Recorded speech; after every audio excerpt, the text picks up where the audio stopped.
So, David, this book is basically, it's really, if you'll forgive me, but two books in one. There is a real fascinating story of three ordinary citizens who were both sort of victims and also investigators of the financial crisis. And then I have to say, in addition, I've read a lot of books on on just what went wrong with the real estate crisis, the crash, the fraud in the mortgages, and your book flushes it out and fleshes it out in a really digestible way. So I want to congratulate you. I think this is a real achievement what you've done here, and it's also just a fascinating and in times moving and dramatic narrative. So again, congratulations on this. It's Chain of Title is a fantastic book. Tell us about the three main protagonists. How did you come across them? What were they doing? And just tell us a little bit about them. Well, thank you for those kind words about the book. I appreciate it. This was sort of a labor of love for years. The three main characters all live in the West Palm Beach, Florida area. And Lisa Epstein was an oncology nurse. She was a cancer nurse. Michael Redman was a car salesman. He worked on internet sales of cars at a local Toyota dealership. And Lynn Smoniak was a lawyer who was involved particularly in white-collar crime, but not mortgages. She was involved in insurance fraud. So these three people, all for different reasons, fell into foreclosure, were actually kind of driven into foreclosure. What's interesting is all three of the cases, they were put into foreclosure in kind of shady ways. And millions of people were put into foreclosure during the crisis, of course. I think the latest statistic is 6 million families have lost their homes from since the housing bubble collapsed. And not many of them challenge their foreclosure cases. I think about 95% of all foreclosure cases go uncontested. So these three people did something that was kind of miraculous. When they received their summons, because in Florida and several other states, you actually have to get a trial. You actually have to get a judge to sign off on a foreclosure before you can repossess the property. So these three actually read their documents that they were handed in this summons. And what they found were these enormous irregularities in the cases, mortgages being assigned to the entities foreclosing on them after the foreclosure was actually initiated, so that the people foreclosing on them didn't own the loan at the time. Lynn found that one of the witnesses on her documents was someone who was in state prison at the time of the signing. They found all these irregularities, and instead of just stopping there and trying to fight their own cases in this fashion, they got obsessed with this idea that there are these false documents out there in these court cases, and they started digging through the public records, first locally in Palm Beach County, and then all over the country, wherever they could find online resources to look at the public records of foreclosure cases and mortgage documents. That's where they would look. And they noticed these patterns, that all of these documents were irregular in some form or fashion.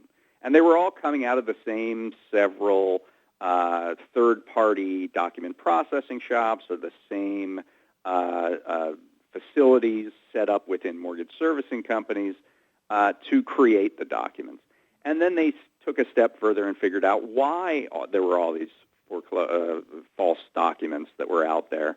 And then they found each other. They actually, the first two, Lisa and Michael, found each other in the comment section of a website called Living Lives that was one of the first websites to talk about this fraud, to talk about foreclosure fraud. And when they met, they actually met in real life at some point, and they realized they lived near each other, and they made a pact that they were going to expose this to the nation. Whatever it took, they would take every means necessary to make sure that the entire nation knew about this scandal of false documents by the millions being sent to courthouses and county recording offices all over the country. And so the story really follows that quest of how they tried to expose this, how they figured it out, and how they tried to present it to the nation. And ultimately, they do present it to the nation. And there is a moment in the end of 2010 when all of the major mortgage servicing companies stopped foreclosing because they couldn't do it legally anymore. And then we follow them through the aftermath of that when Washington and Wall Street kind of get together and make sure there are limited consequences for any of this misconduct. I want to just step back a little bit and talk about the instances and the way that they got into this situation. I mean, that was one of the parts of the book that I found also really what I really appreciated, because we heard so much. Starting with that guy Santelli, who went on the floor of I think it was the Chicago trading floor, saying, these deadbeats, and we don't want to pay for their mortgages. It's because there's really two ends of this, right? There's the foreclosure was handled inappropriately, but also the origination of the loans in some instances were, and then in other instances it was just sort of like human beings being human beings, getting into a situation that was, vaguely precarious, but was a lot more precarious than they could have known because of all the machinations of the financial industry. I mean, would that describe it properly? I mean, I think that the industry itself for decades has thrived, really, on creating this environment of shame and humiliation if someone misses a mortgage payment. They've equated missing a mortgage payment with failing the duties of citizenship. That the worst thing you could possibly do is be a deadbeat. And, even my character, my main subjects, they internalized this. Lisa Epstein was someone who had never missed a payment on anything, utility bill, mortgage, anything in her life. And she was actually told by her mortgage company, miss 3 payments, that's the only way we're going to give you a loan modification. She had run into some trouble. Her husband lost his job. She had medical bills. She had a daughter born with spina bifida. And they said to her, the only way you're going to get a modification is if you miss 3 payments. And she said, I don't want to do that, but I have no choice. So she misses 3 payments. And let me add, she was 9 months ahead of the curve. In other words, right. You tell the story about that she was aware, she could see 9 months out, we're going to be in trouble in about a year from now, more or less. And so I'm going to start working with the bank to figure out how we can salvage this that will benefit both of us. She was very and she prepared, just got nowhere, ready to go. Nowhere. There was an accident sort of timing where they moved from a condo into a house at the beginning of 2007 and could never sell the condo. So that was really what drained their finances, is they were paying a mortgage on 2 properties at once. And yes, she was ultimately very prepared, knew this, I've never asked for help in my life. This is the one moment, and I'm going to spend 9 months trying to get this thing. And she got the total runaround by her mortgage servicer. They told her to miss payments. She missed payments, went back, said, now will you give me a modification? And they put her into foreclosure. And when they did that, this whole idea of being a deadbeat and humiliation and shame pops up, because it's just, and how this protects the industry is that it makes sure people are isolated and unable to respond and want to fight their cases because they just feel like it was their fault somehow.